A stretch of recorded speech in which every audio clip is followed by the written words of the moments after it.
Joel Kaplan në ndyshimet për përfshirje në krime lufte dhe krime kundër njerëzimit si pjesë e gjenocidit izraelit në Gaza. Si do të reagojë Shqipëria? A do të pozicionohet krah apo kundër Izraelit në këtë çështje?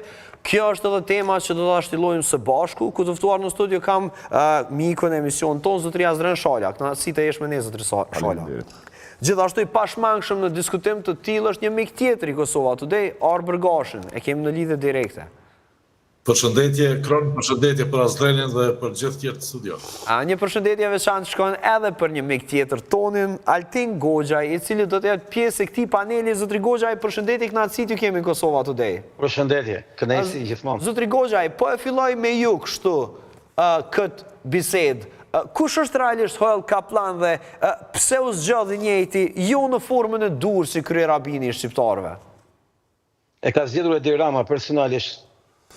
Do me thënë, ky është një zgjedhje e Edi Ramës, e cila lidhet me një projekt politik të Edi Ramës për Shqipërinë, që është agenda e shpopullimit dhe ripopullimit Shqipërisë me kolon e Izraelit pa kënaqur me Izraelin dhe me strebër nga India dhe nga Filipinet, si dy vende friendly për kolon të ri në Shqipëri. Ky rabin është zgjedhur pikërisht ushtarak, një person me pozicion aktiv në veprimet luftarake në Gaza që përkthehen genocid në Gaza. Ai person është zgjedhur nga Edi Rama personalisht për 3 vjetësh për të realizuar projektin e famshëm që unë sapo thash, që është zbrazja totale e Shqipërisë dhe zëvendësimi i popullit tonë me një popull tjetër bashkë me skllëvit e tyre. Dua t'ju kujtoj 2 momente të rëndësishme nga rasti i këtij rabini. Momenti i parë është që unë kam filluar ta kuptoj këtë problem dhe ta analizoj. Jo, zotri Goxhaj, më falni sepse nga një informacion tjetër do doja t'ju ndërprej në këtë moment. Këtu një mik i emisionit tonë në Kosova Today ka deklaruar se një grup i madh izraelitësh po blejnë prona brenda Shqipërisë, e kanë fjalën konkretisht për Hoxh Ladin. Dhe ju jeni duke thënë se një nga misionet e rabinit Kaplani për cilin po flasim ka qenë pikërisht edhe ky? Unë besoj që ai është një ndërmjetës midis Izraelit dhe Shqipërisë, pasi Rama që ka humbur çdo lloj mundësie kontakti drejt për drejt me administratën amerikane për shkak të ardhes Donald Trump dhe stigmatizimit. Pse ne nuk po shohim këtë humbje, këtë sfat të Ramës me amerikanët, po shihni vetëm ju? Rama e ka humbur prej Sorosit 100% pozicioneve me Amerikën dhe vetmja rrugë e tij është Tel Avivi. Ai ka ndaluar së lodhurit të kërkojë një zgjidhje nga Tirana në Washington dhe ka gjetur Tiranë, Tel Aviv, Washington. Ky rabin është pjesë e projektit të madh që ka Rama. Dragon Shala. Si pozicioni i tij çuditshëm në raport me shtetin Bektashi, shtetin e sovran Bektashi, që është një projekt i shërbimeve izraelite në Shqipëri, që s'ka asnjë lidhje me Shqipërinë, po është pjesë e enklavizimit të Shqipërisë. Bektashizmi ka qenë këtu edhe përpara izraelitëve, Goxhaj. Pola për shtetin Bektashi, shtetin sovran Bektashi. Mirë, ajo do të ishte një mënyrë unike për Shqipërinë për ta identifikuar vetën ndryshe, por më lejot lutem ta balancoj pak diskutimin me Shalën, i cili ka një reagim. Qyre, në rast parë nëse personi fjalë, rabini ka fakte që është implikuar në krime lufte dhe kërkohet nga qendra e drejtësisë ndërkombëtare për Palestinën, atëherë sigurisht që Tirana lyp me bashkëpunuar. Edhe jemi dakord sepse do të më mësojmë një san shqiptarët. Asnjë shqiptar nuk është imun ndaj mundësisë apo krime. Por kjo nuk do të më thonë që mi përgjithësue krejt hebrejt me i fut me një thesë dhe ky më bën etiketa prezantuese sikur hebrejt si kom, si fe janë kriminal. Kjo është e papranueshme. Janë individ caktuar që duhet të përgjigj përballë drejtësisë ndërkombëtare. Sa i përket asaj që ta thotë Goxhaj, mund të ngllon pak konspirative që Rama i përdor këto lidhje për me ndërtue një raport ose me rehabilitue një raport me Amerikën. Por në na dim diçka që është zyrtare. Sot raportet zyrtare sheba Shqipëri janë këtë në rregull, janë këtë relaksume edhe sa herë ka një komunikim qoftë zyrtar, që zyrtar, është gjithçka në rregull. Domthonë nuk ka asnjë informacion zyrtar që Shqipëria sot, Edi Ramos, edhe State Departmenti Donald Trumpit kanë pishet raporteve. Këto janë konspiracione që për mendimin tim i provon ka opozita në Shqipëri, por mbasi i përdojnë raportet e Ramës me Soros. Pasi i përdojnë raportet e Ramës me Soros për ta atakuar pastaj në këtë formë? Kush? Jo, dëgjoni, dëgjoni, unë prapë thonë, këto janë konstrukte që i meron atje opozita, njerë caktuar që i besojnë, nuk përtojmë që janë pjesë e opozitës, mendojnë që janë sakta. Amo kjo si metodë shumë e dopt. Ka mënyra tjera me rëzu Ramën, ka mënyra tjera me godit ose me bo kritik Ramës. Jo me kësi konspiracione që ka ere dhe e ofendojnë çdo inteligent mesatare. Ideja me folë për qasjen, unë e meni që Rama si një politikan këtë modern edhe shumë demokratik, ka në bashkëpunuar që shqiptar, por arrestimin eventual ti, nëse ka fakte, gjithmonë flasin, sepse sot një akuse për në kush do. A ka fakte për më gjykua i person, kjo çështje e drejtësisë që unë nuk e paraqykoj. Arber, Po. si e sheh këtë situatë? Si duhet vepruar Shqipëria? Shqipëria duhet veproj pavarësisht se kush është, a është Rabin, a është popi i Serbisë, a i Rusisë, nëse ka marrë pjesë në krime lufte, aty nuk do të kemi mëshirë për asnjë. Sigurisht. Unë pa marrë një shembull, se ne kemi rastin para një vite kemi pasë në Kosovë, kur një kishë ortodokse hap dyert për terrorist edhe për njerëz që vinë të armatosur edhe sulmojnë popullsinë civile ose organet shtetërore. Dhe në këto raste nuk do të kemi kur farë tolerancë pavarësisht se kush është. Tash në rastin konkret, spari duhet të vërtetu ato që quhet akuzë, nëse vërtet ka elemente që ai Joel Kaplan ka marrë pjesë në krime lufte, ai automatikisht duhet të përcillet aty ku e ka vendin dhe nuk duhet pas tolerancë fare për atë arsye, duhet jemi të pavarur në këtë çështje sepse dhe zotri Gashi, përderisa ju po flisni, unë ju tregoj se janë publikuar video dhe fotografi që e shpërfaqin pra Kaplan në uniformë ushtarake në Gaza, përfshirë pra njësisë 55 paratrupësh, divizion 98 i ushtrisë izraelite. Pra këto janë edhe disa fakte për pjesëmarrjen atje, mbase nuk ka fakte për krimet, por për prezencën e tij atje tani më është e faktuar. Nuk ka fakt prezenca atje si ushtar aty, më fal Arber.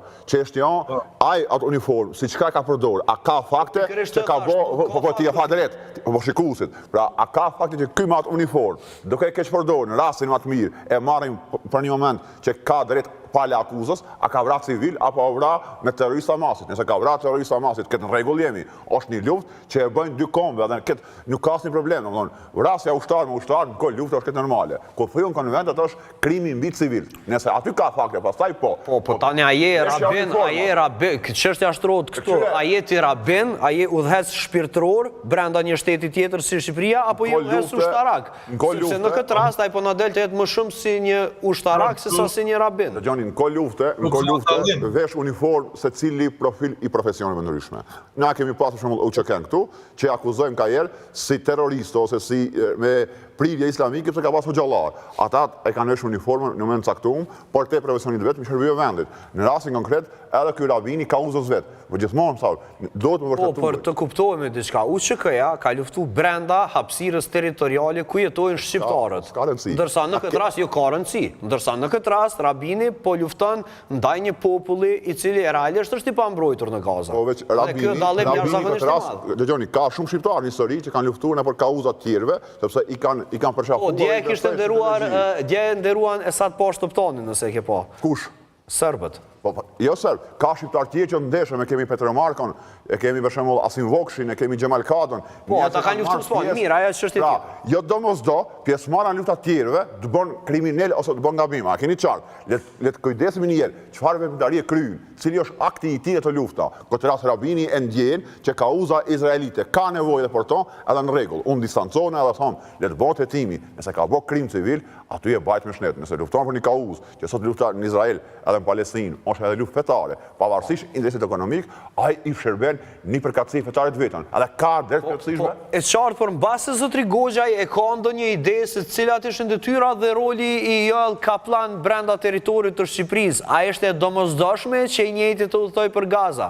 Në bazë të detyrës që ka në Shqipëri, po flas gjithmonë zotri Goxhaj. Unë besoj që zgjedhja e Ramës për këtë person është krejtësisht e qëllim dhe politike.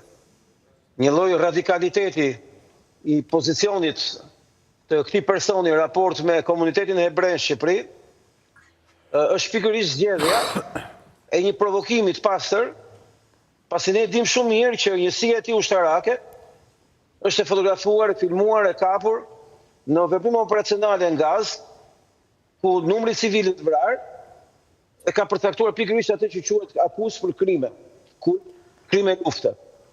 Krimet e luftës në aspektin civil në Gaza janë gjithmonë të pandalshme nga vrasja e fëmijëve. Për shkak të demografisë, popullsisë, pozicionit territorial. Zoti Goxhaj, nuk po du me ndërprej, a ka fakte këto që i kini ju, që i kini pa, ose pretendojnë që ekzistojnë, ku ky personalisht, edhe njësit i ushtarak, vrasin fëmijë? Që to fakte ekzistojnë? Njësia e ushtarak ka një numër, ka një datë, ka një kohë operacionale, e cila lidhet shumë ngushtë me faktet dokumentuara të krimeve kundër fëmijëve. Do të thonë ka fakte. Tani, janë përcaktuar nga akuza. Mirë dhe pala akuzos gjithmonë, jo do mos do dhe saktë në fund. Sa futesh ti ta si të me fol damas. Jo se, veç pak, akuza nuk do me thonë, do mos doj fajtor. Ekziston një prezumimi pa fajsis deri në një vendim gjykate. Ta presim rezultatin. Në gjitha shkallët. Ta mohoj që ka fakte. Veç po të pyes, ju personalisht, a i keni pa, edhe qysh lidhin që të pjesë që Rama këtë e bën qëllimisht, por me marrë pjesa e atje.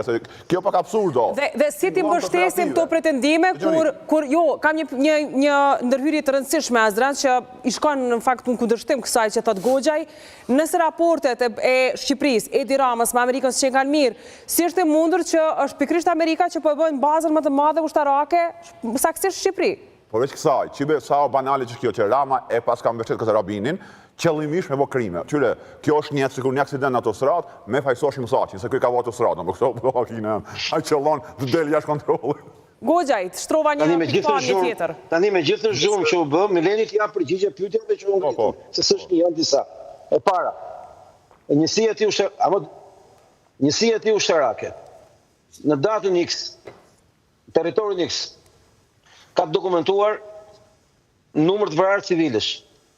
Civilët për shkak demografisë nuk janë terroristë Hamasit, po janë populli thjesht. Populli thjesht për këtë gjithmonë fëmijë. Për shkak demografisë. Dyshimi i arsyeshëm ngren dhe akuzën. Pyetja është, Shneti Rama zgjedh këtë rabin me pozicion ushtarak në një vend si Shqipëria, ku ka një lloj sensibiliteti për shkak edhe të traditës, por edhe për shkak të besimit. Tani, kjo është e para. E dyta, dim shumë mirë që Rama ka dështuar në gjitha përpjekjet e tij për të vendosur raporte drejt për drejta me administratën amerikane, dhe e pam që dhe zgjedhje nuk u urua për herë të parë në historinë e Shqipërisë partia fituese. Por u uru populli shqiptar. Rama është kapur duke shkuar në aktivitete të rëndësishme ku ka marrë pjesë Donald Trump apo J.D. Vance, edhe nuk ka përdorur asnjë foto. Vjosa bënte, vjosa takoi, Rama jo. E treta, kjo është më e rëndësishme nga të gjitha. Ky person pun ka tjetë përfaqësues i komunitetit hebrej në Shqipëri, që e cakton Edi Rama. Mirë. Komuniteti hebrej në Shqipëri, mund të ishte mirë. E kuptoj, përse të mjaftoj koha televizive.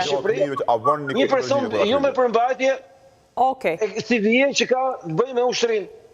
Mirë, Goxhaj, duhet atë gjë, Azran, të lutem t'jesh shpejt se të me Arbrin në komunikim të fundit. Unë që tope kam problem, leta krye punën e vetë drejtësia, koft fajtor, koft jo, në fund del verdikti. Po që kjo që gjithçka me lidh me Ramon, që kjo luftë politike, por çdo rast, çdo incident, çdo rast izolut që ndodh. Për shembull, kur tha Shebat nuk e kanë uruar Ramon, ata kanë uruar popullin shqiptar. Që kjo qeveri ka votu popull, vedin, mos bëjmë që si makinacioni, që si eufemizma, sikur për një me ka një distancim ose një përshjet raporteve. Amerikanët e respektojnë demokracinë, që kjo qeveri o votu nga i popull, urime popullit dashur, kryeministri Pra ka vlerë edhe për Kosovën edhe për Shqipërinë. Për Kosovën çka? Se për Kosovën më duket që ke një prizm tjetër. Jo, e kanë uru Albin Kurtin. Ata kanë problema saj me veprimet e tia, se që e uroj normal, se na kemi zgjedh. I kesh i mirë, për njeve ka dalë, mos kom dilema aty. I besoj demokracisë. Okej, të çështje tjetër ajo. Arbër, fare për fund, një koment. Fare për fund, unë i përkas djallës politike, dhe jam pajtuar plotësisht me Azdrenin, që djallëta politike në Shqipëri, po jo është Shqipëri, po edhe në Kosovë, nuk ka nevojë të mirët me këto çështje dhe të instrumentalizoj tash rabinët e Izraelit andaj kënej për çështje politike të brendshme.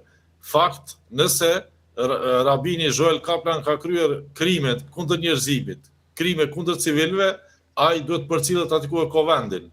Unë mendoj se në raport me luftën e klerikëve, duhet jemi shumë qartë. Unë jam kryekput kundër çdo kleriku i cili kap armën në dorë. Ai spari nuk është klerik.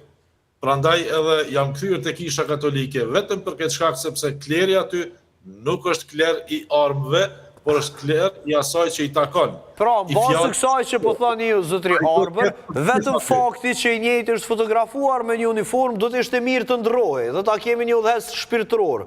Sepse kjo është pyetja ime paraprake, nëse kemi nevojë për një udhëhes shpirtëror në Shqipëri, apo kemi nevojë për një ushtarak aty. Dhe më vjen shumë keq sepse gjithë kjo çështje lidhet me një emër Edi Rama. Mbase do duhet ta diskutonim në një çështje në një formë krejt tjetër këtë rabin, sepse nuk na interesoj realisht shumë aktiviteti i tij, sa na interesoj aktiviteti i tij jashtë Shqipërisë. Nëse më lejon vetëm edhe një fjalë ta them, Ramën duhet të largu për shumë skandale tjera, është e qartë, po alternativë mirëfillt politike në Shqipëri nuk ka djathtë, alternativë mirëfillt. Nuk e kemi as në Kosovë. Ky është realiteti i shoqërisë shqiptare. Shkaqet janë historike dhe e vërteta është që gjithë ata që identifikohen me krahun e djathtë politik nuk janë zot me kriju njëri tjetër me bisedu në tavolinë. Prandaj s'kan se ankon mjetet informimit, do ta pyesin vetveten çfarë bëra unë për të djathtën e jo çfarë bëja djathta për mua. Sakt, faleminderit shumë. Po. Kemi djathtë politike. Faleminderit shumë Arber Gashi, faleminderit shumë Altin Goxhaj, faleminderit Azren Shalas. Gjithmonë kënaqësi t'ju kemi. Mirë, atëherë që është koha që ngadalë të bartemi edhe me blokun e fundit për ditën e sotme, do ta kemi një shkëputje të shkurt dhe do të rikthehemi e do të flasim për ngjarjen e cila tronditi Durrësin mbrëmjen e djeshme. Krejt këto pas marketingut.